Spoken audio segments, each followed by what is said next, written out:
Bonjour YouTube, c'est un plaisir de vous retrouver aujourd'hui. Notez-moi dans les commentaires cet épisode 4 de Dan Dan Dan sur 5 étoiles, combien vous lui mettez. On est parti pour Dan Dan Dan saison 1, épisode 4, review. Déjà, je vous le dis, il n'y aura pas 5 étoiles sur 5 parce que tout n'était pas parfait dans cet épisode. Déjà, il faut savoir que moi, je connaissais déjà en amont le combat qui allait arriver et je savais déjà que ça allait être le bordel parce que je trouve que ce combat est super cool d'un côté et très bordélique de l'autre. Il y a plein de choses qui sont mélangées, il y a plein de temps morts, c'est presque un combat sur un faux rythme et il y a plein de choses qui arrivent totalement différentes.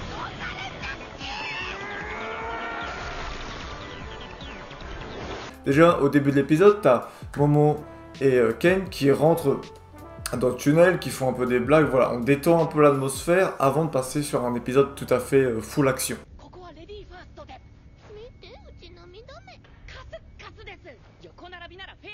Donc voilà, on voit bien qu'il y a l'alchimie entre les deux, qui se taquinent un peu. Il y a toujours ce jeu d'animation de lumière, et je vais revenir sur l'animation, mais ce jeu de lumière dans le tunnel qui est super bien fait, jusqu'au moment où ils trouvent ce qu'ils étaient venus chercher, la mémé turbo, la grand-mère, justement pour récupérer son engin génital. On voit une grosse tête devant, une grosse tête derrière, ça m'a fait un peu penser à l'attaque des titans par rapport à ça.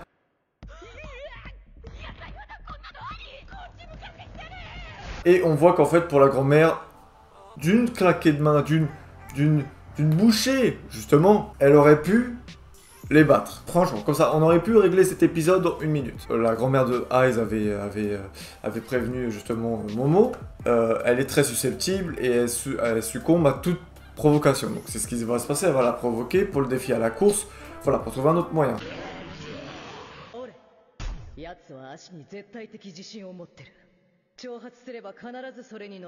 J'aime bien le fait que dès le début on voit qu'ils sont pas du tout au niveau. En fait ça va être que de la ruse cet épisode. C'est que de la fuite et que de la ruse. Tu ne peux pas y aller sur un pied d'égalité et ça je trouve ça super bien parce que tu vois bien que les deux juste avant on parlait que leur pouvoir était trop faible. Ils ont eu aucun temps de s'entraîner.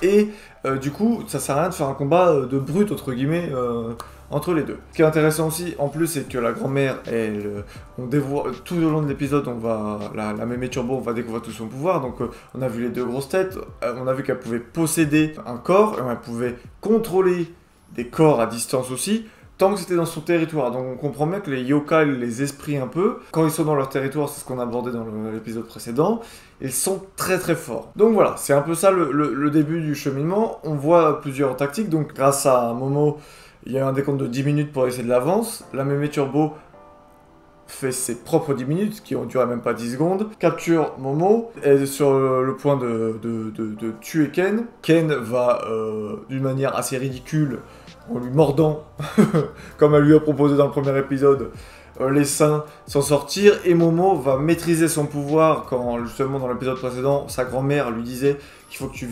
visualises l'énergie et que tu arrives à l'attraper.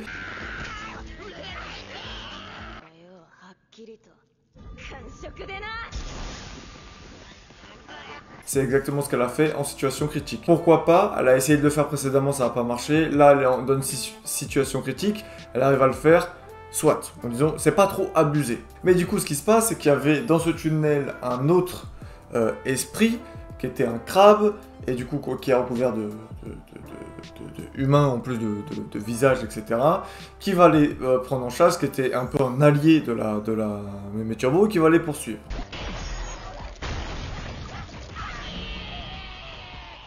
Alors, ça sert à rien, je ne vais pas rentrer dans tout le détail du combat, mais les choses qui étaient intéressantes, donc l'animation en elle-même est très belle. Le seul problème que j'ai, ça va être les couleurs, encore une fois. L'utilisation du territoire, justement, pour délimiter la zone de territoire, a été utilisée tout au long de l'épisode, donc des fois, dès qu'on est tout en rouge, ça veut dire qu'on est dans le territoire de l'esprit.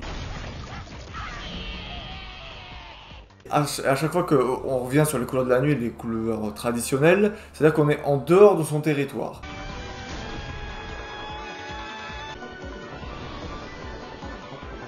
Et on l'a utilisé plusieurs fois dans l'épisode, que ce soit quand il s'échappe au moment du crabe et qu'il arrive par en haut, après il tombe sur la rue, on voit que le rouge arrive doucement et pam, il arrive.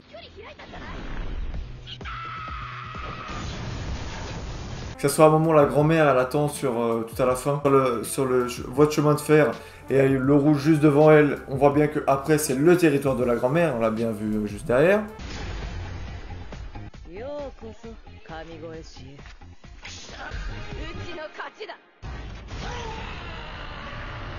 Cette utilisation de territoire est très intéressante, mais moi je n'ai pas apprécié le fait qu'il y a beaucoup trop, tout était en rouge. Il y a un moment quand ils vont courir, juste après justement le générique, le crabe les poursuit, le crabe est tout rouge, et eux ils sont juste à portée, et ils sont dans une couleur de nuit, j'ai bien aimé. Et on voit qu'après ça clignote comme presque une lumière, et après ça reprend tout en rouge. Moi j'aime pas. Personnellement, j'aime pas le fait qu'il n'y ait qu'une couleur uniforme, parce que même quand ça passe de nuit, tout est quasiment grisâtre, il n'y a pas vraiment de couleur. Et pour moi, Dan, dans ma tête, c'était flashy. Quand tu vois les couvertures, quand même, tu vois les fringues de l'un et de l'autre. Après, moi, l'idée, et j'espère que ça va être le cas, c'est que le combat précédent, c'était avec un extraterrestre, et on a mis tout en gris, et on voit que le territoire n'est pas le même. Là, on met tout en rouge pour montrer une différence. J'espère que ça ne sera pas à chaque fois le cas. Imaginons, parce que du coup, tu vois bien qu'il y a les deux, il y a les extraterrestres ou les esprits. Il y a bien un moment dans tout le manga, tout l'animé, où tu vas avoir les deux qui vont se ramener.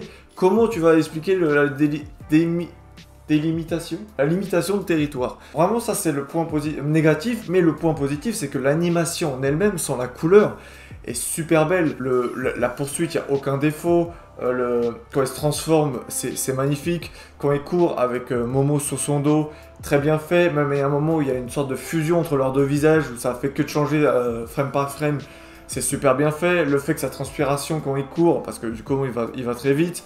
Le code de l'hélicoptère un peu comics. Donc il y a une variété d'animations, toutes plus réussies les uns que les autres. Même la 3D qui m'avait dérangé avec le combat du sumo, avec le crabe que j'ai encore vu une nouvelle fois, est beaucoup mieux passé. Là, tu as quand même énormément d'éléments. Tu es sur une provocation au début, ensuite tu es sur une fuite, tu vas dans un onsen pour cuire le crabe, ensuite tu essayes de fuir pour aller sur une voie de chemin de fer, ensuite Momo, avec son pouvoir, s'accroche au train et prend les rails.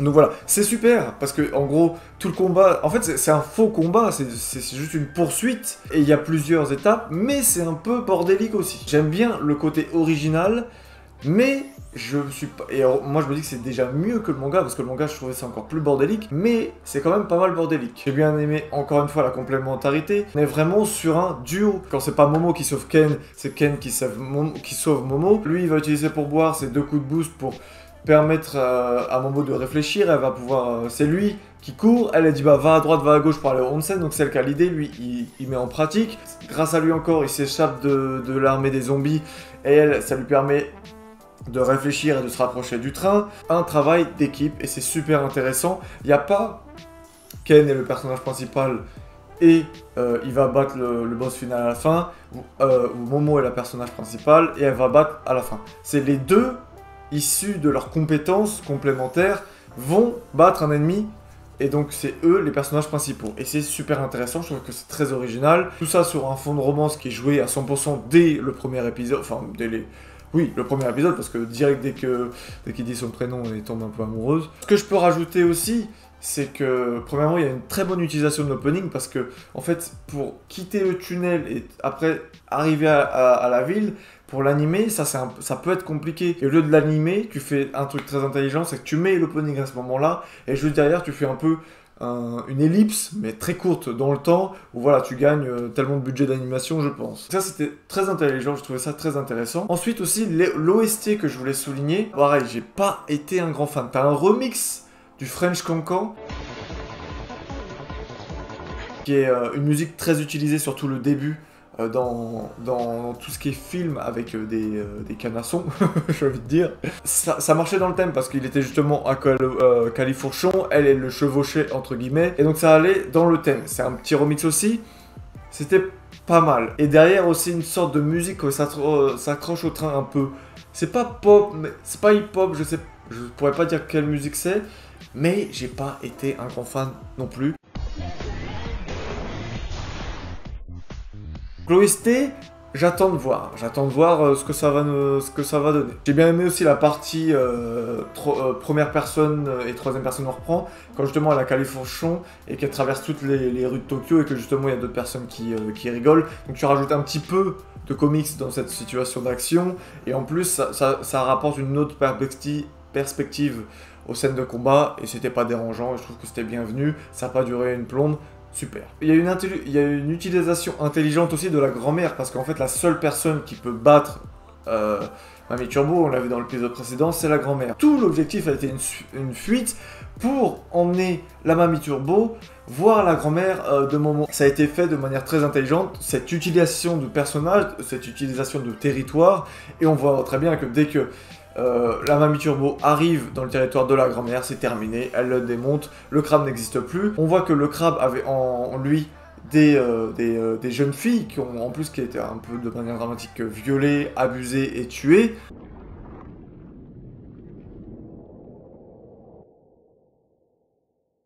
Si j'ai bien compris, les esprits sont regroupés au niveau de ce tunnel, et que Mamie Turbo était en fait un esprit assez gentil parce qu'elle voulait apaiser ses âmes, si j'ai bien compris.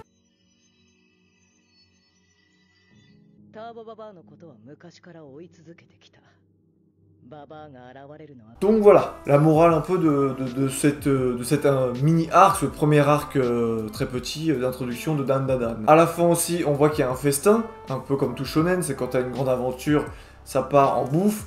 Évidemment, ils mangent du crabe et on passe sur des blagues sur justement les parties génitales, etc. Et même on voit un peu des animations un peu rigolotes, que ce soit de Momo ou de la grand-mère ou de Ken.